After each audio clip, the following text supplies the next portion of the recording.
Hi everyone, we're going to continue where we reached last time and we are going to look at acid rain and ocean acidification.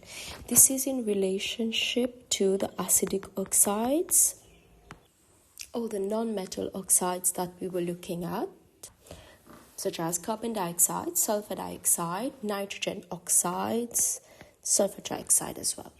So pure water at 298 K, this is 25 degrees Celsius, has pH 7. That's a neutral solution. Rainwater is naturally acidic because in the air we have carbon dioxide, and this carbon dioxide dissolves in rainwater. So normally you have weak carbonic acid in rainwater. That's natural.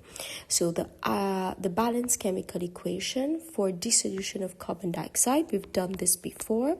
So carbon dioxide reacts with water to give carbonic acid. So typical pH for rainwater is 5.6, weakly acidic. But other oxides, such as oxides of nitrogen, NOx, and sulfur dioxide, this is SO2, these are more acidic than carbon dioxide because nitrogen and sulfur are further to the right of the periodic table. So as you move across the period, the oxides of the non-metals, they become more and more acidic. So when these gases dissolve in rainwater, they cause the rainwater to become more acidic than the pH 5.6. So this is what is known as acid rain. So if you still remember your pH scale from 0 to 14, if it is less than 7, it is acidic. If it is greater than 7, it is basic. And the closer it is to 0, the more acidic it is. Right? So these are strong acids in this range. And over here, you have weak acids. So normal rain is 5.6. So that's the normal pH of rain. And when you have acid rain, so when you have these gases that dissolve in rainwater or these gases, it becomes acid rain, so then the pH gets lower than that.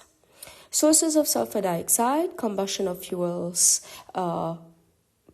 fossil fuels with sulfur impurities. So the sulfur is inside the fossil fuel, so when you burn it, the sulfur dioxide is produced. Volcanic eruptions. Sources of nitrogen oxides, so these are all the sources. So chemical equation for dissolution of sulfur dioxide. Dissolution means dissolving in water.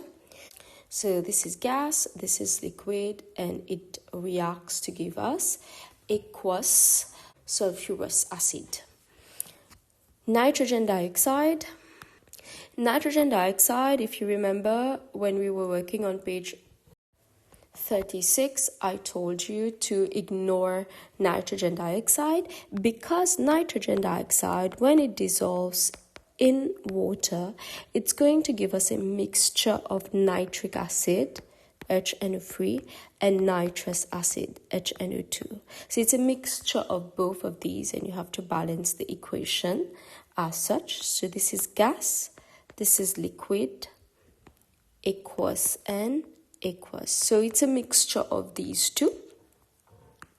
But eventually the nitrous acid, HNO2, is eventually oxidized to nitric acid. Oxidized means it's going to react with oxygen in air to produce nitric acid, which is HNO3. Similarly, sulfurous acid, which is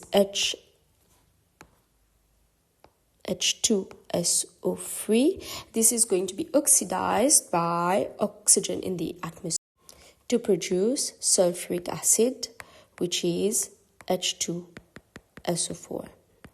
So attempt to write an equation for this. Pause the video, try to write the equation, and then you come back once you've written it.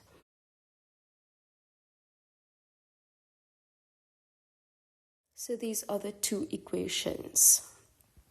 Now, oceans absorb a large proportion of the carbon dioxide released in the atmosphere.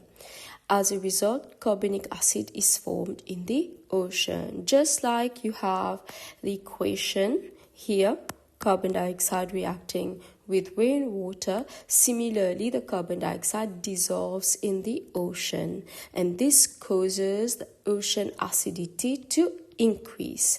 When the ocean becomes more acidic, the coral reefs are not able to grow as well, and shellfish are not able to calcify their skeleton, which means that all those organisms that have a shell around them, these shells are not able to become hard enough.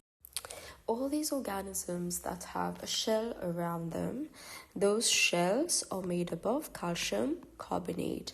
But when there is too much acid in the ocean or in the lake, the calcium carbonate reacts with this acid, which means that the calcium carbonate breaks down. It is not able to become stronger and stronger.